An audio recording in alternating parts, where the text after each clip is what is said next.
Erst Menschen sollten zufrieden sein, gern resonieren und jammern dann, weil dies und das nicht grad so ist, wie sie's gern hätten, das ist gewiss.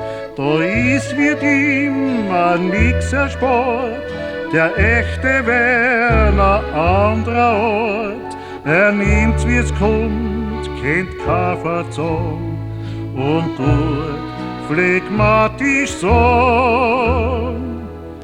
Mir raubt nix mehr Ruhe, das macht mein Hamut.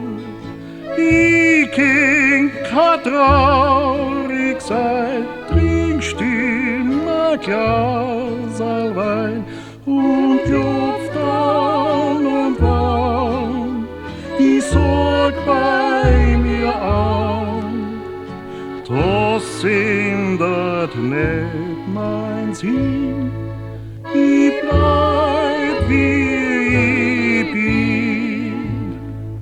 Im Leben da ist schon einmal so, heut nur recht gesund und lebensfroh, trifft einmal Unglück über die Nacht, was man verdrossen mürrisch macht. Der echte Werner, wie schon gesagt, mit Gleichmut jedes Leid ertragt, denn der Hamut, der bleibt ihm treu. Er sagt, drum steht's aufs Neu. Mir raubt nix mehr Ruhe, das macht mein Hamut.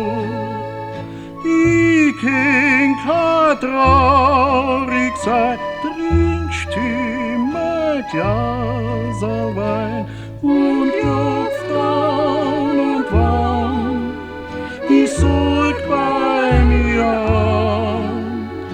Das ändert nicht